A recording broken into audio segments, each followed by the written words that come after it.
Ողջույն սիրելի հետևորդներ, այսօրի մալիքում պատրաստելու եմ հավի ենթամթերք թոք։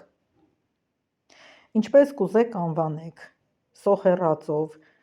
տոմատի սոուսով կամ տապակած, միևնույն է, բոլոր տարբերակներն էլ շատ համեղ է ստացվում։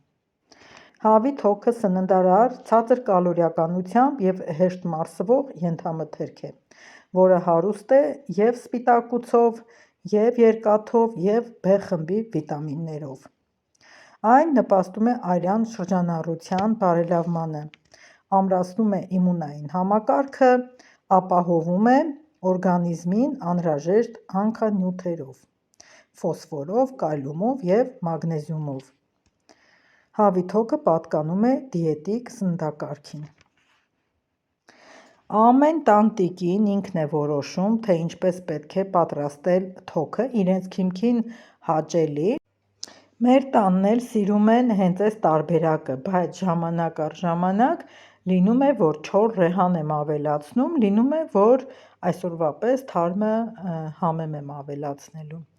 Ուրեմն թոքը լավ մաքրել եմ, այսինքն աջ և ձախ կողմերից կիսել եմ, մեջտեղը ավելորդ այդ կաշվի կտորը հեռացրել եմ,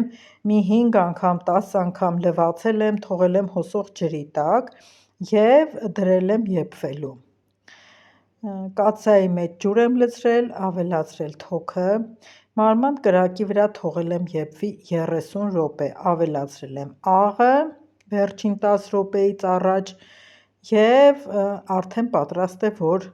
ես տապակեմ։ Հիմա պետք է քամեմ ջուրը ու սոխեռած պատրաստեմ։ Մի քիչ բուսայուղ, մի քիչ յուղ, ավելացրել եմ տապակի մեջ,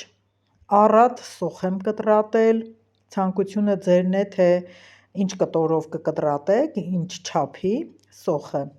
ավելացրել եմ կարմիր պղպեղ և տոմատի մածուկ, որի ընթացքը մոռացա ձեզ ցույց տալ, ուրիշ ոչինչ, և ավելացնում եմ խաշված ենթամթերքը։ Ավելացնելուց հետո զգուշությամբ ենք խառնում, քանի որ հավի թոքը այն պնդությունը չունի, ինչ որ տավարի թոքը, և հնարավոր է արագ խառնելու կամ չգիտեմ, զգույշ չլինելու դեպքում վնասեք թոքի կտորները և լղկեք։ Մի լավ խառնելուց հետո, երբ պատրաստ է, ավելացնում ենք մի փոքր թարմը համեմ և կափարիչով փակում, թողում համը խառնվի։ Անջատում ենք և մատուցում։ Սիրելիներս, շատ համեղ է, այնքան օգտակար հատկություն, որ ունի հավի թոքը, բավական է, որ գոնե ամիսը մի անգամ այն օգտագործենք։ Չէ՞ որ մենք սննդի միջոցով ենք մեր օրգանիզմի վիտամինները ապահովում։ Փորձեք, շատ համեղ տարբերակ է, իսկ մենք կհանդիպենք հաջորդ նոր վլոգով։